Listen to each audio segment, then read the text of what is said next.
Assalamualaikum warahmatullahi wabarakatuh. Yang saya hormati Ibu dosen pengampu mata kuliah Mikrobiologi Lingkungan, Ibu Rizky Amelia Nasution. Saya yang beranggotakan dari kelompok 3, yaitu Midina Amanda, Revian Ananda, Yeni Aliska Siregar, Eva Astaviana MS, dan Putri Naima Mute akan memaparkan materi tentang analisis mikroba air. Baik, kita masuk ke dalam materi pertama. Apa itu analisis mikroba air?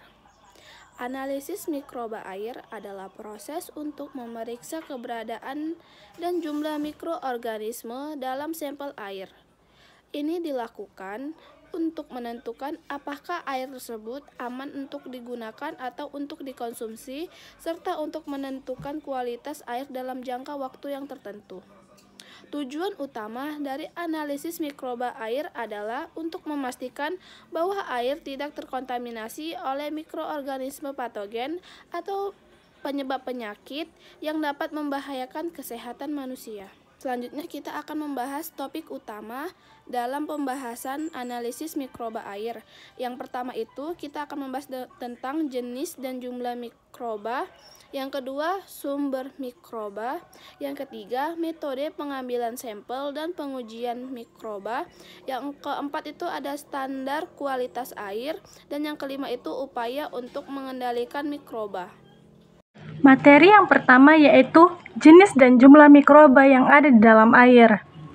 Ada beberapa jenis bakteri coliform yang umum ditemukan di dalam air, yaitu Escherichia coli atau E. coli, Klebsiella pneumoniae, Enterobacter, dan Cytobacter pyoidi. Jumlah mikroba dalam air sangat bervariasi dan terutama tergantung pada sumber air dan tingkat pencemarannya. Jumlah mikroba biasanya dinyatakan dalam satuan CFU per mil atau koloni forming unit per milimeter. Materi kedua yaitu sumber mikroba coliform. Sumber utama mikroba coliform dalam air yaitu limbah domestik, industri, dan pertanian. Limbah domestik seperti air limbah dari rumah tangga dan pemukiman. Industri, di mana beberapa industri juga dapat menjadi sumber coliform dalam air jika mereka membuang limbah cair yang mengandung bakteri coliform ke dalam sumber air. Pertanian, di mana praktik pertanian seperti penggunaan pupuk dan limbah pertanian dapat menyebabkan pencemaran air oleh coliform. Dengan keberadaan coliform dalam air juga bisa menandakan adanya pencemaran oleh bahan-bahan yang berpotensi bahaya bagi kesehatan manusia. Oleh karena itu, pengukuran coliform sering digunakan sebagai indikator kualitas air dan kebersihan air untuk keperluan konsumsi manusia. Baik, selanjutnya nomor 3 ada metode pengambilan sampel dan juga pengujian mikroba di dalam air. Metode pengambilan sampel. Nah, pada gambar berikut ini ada keterangan gambar. Yang A merupakan pengambilan contoh yang terbuat dari polietilen dan juga yang B itu handle aluminium atau stainless. Nah, pada gambar 1 ini merupakan contoh alat pengambilan air yang sederhana berupa gayung dengan tangkai yang panjang. Kemudian pada gambar 2 ini merupakan contoh alat pengambilan dengan menggunakan botol biasa secara langsung. Nah, catatan dalam melakukan praktiknya perlu diingat bahwa alat sederhana ini sering digunakan dan juga dipakai untuk mengambil air di permukaan atau di air sungai kecil yang relatif dangkal. Prosedur pengambilan sampel air. Nah, pertama itu disiapkan wadah sampel. Kemudian dibilas wadah sampel dengan air suling, kemudian menyiapkan alat pengambilan sampel sesuai dengan sumber air, kemudian membilas alat pengambilan sampel, kemudian mengambil sampel sesuai titik sampling dan juga memasukkannya ke dalam wadah sampel sesuai peraturan analisis. Kemudian mencatat kondisi lapangan serta mencatat peta lokasi, menentukan uji parameter lapangan seperti uji suhu, pH, DO, kekeruhan, DHL, TDS yang dapat berubah dengan cepat, dan juga tidak diawetkan. Hasil pengujian parameter lapangan ini dicatat dalam buku catatan, kemudian diberi label pada wadah sampel, kemudian dilakukan pengawetan sampel sesuai dengan peruntukan uji yang akan dilakukan. Kemudian mengamankan sampel dan juga wadah yang telah dibuat. Kemudian mencatat nama sumber air, tanggal, jam pengambilan, serta cuaca. Baik, selanjutnya ada pengujian mikroba coliform di dalam air. Nah, Pengujian mikroba coliform di dalam air ini merupakan langkah yang penting untuk menilai kualitas air dan juga menentukan apakah air itu aman untuk dikonsumsi. Nah, berikut adalah beberapa metode pengujian mikroba coliform yang umum digunakan. Yang pertama ada metode kultur. Metode ini melibatkan penanaman sampel air pada media kultur sesuai untuk pertumbuhan bakteri coliform. Media kultur yang umum digunakan adalah medium Caldobellian Greenbrier atau BCBG dan juga medium Eosin Methylene Blue Agar atau MBA. Koloni bakteri coliform pada media kultur akan berwarna merah muda atau merah keunguan. Nah, jumlah bakteri coliform dihitung untuk menentukan konsentrasi coliform di dalam air. Kemudian yang kedua ada metode membran filtrasi. Metode ini melibatkan penyaringan sampel air melalui membran filter. Bakteri coliform yang tertahan pada filter kemudian ditransfer ke media kultur dan juga diinkubasi. Jumlah koloni coliform dihitung dengan menggunakan konsentrasi coliform di dalam air. Dan kemudian selanjutnya yang terakhir ada metode test most probable number atau MPN. Metode ini melibatkan penanaman sampel air dalam serangkaian tabung media kultur dengan konsentrasi sampel yang berbeda-beda. Tabung media kultur diinkubasi dengan suhu 35 sampai 37 derajat Celcius selama 24 sampai 48 jam.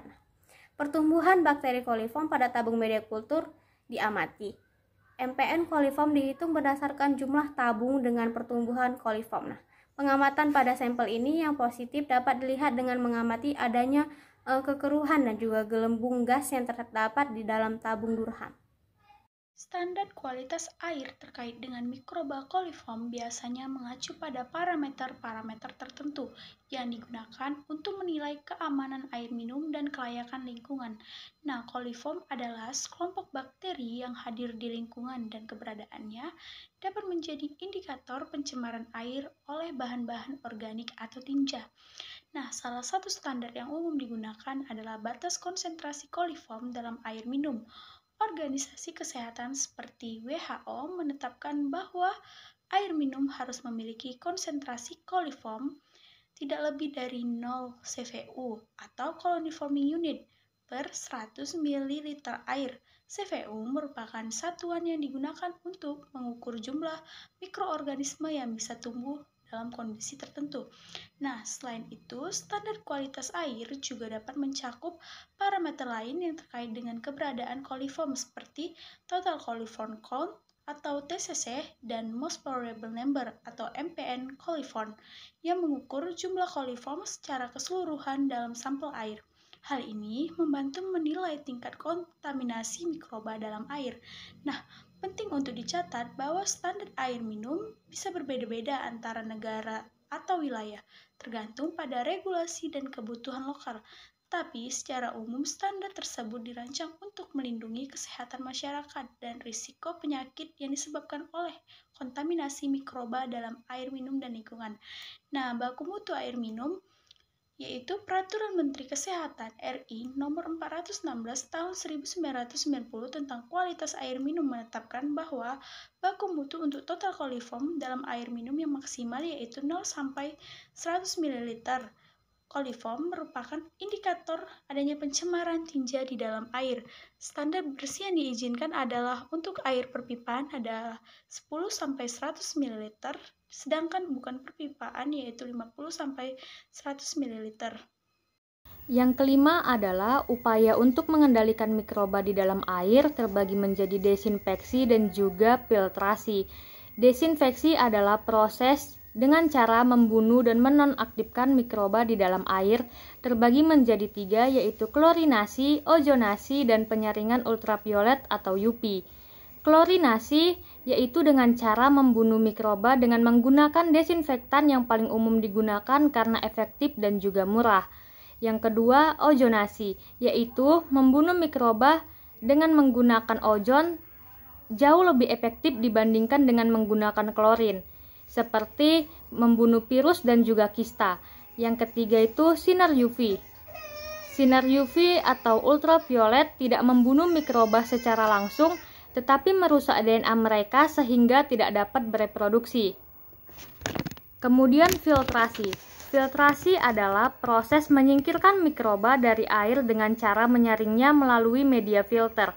Filtrasi terbagi menjadi 3, yaitu filtrasi pasir, filtrasi membran, dan juga filtrasi karbon aktif.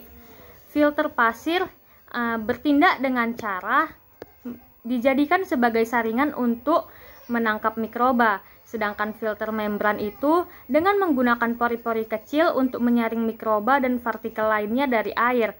Filter karbon aktif yaitu dengan cara menyerap bahan kimia dan kontaminan lainnya di dalam air termasuk dengan mikroba.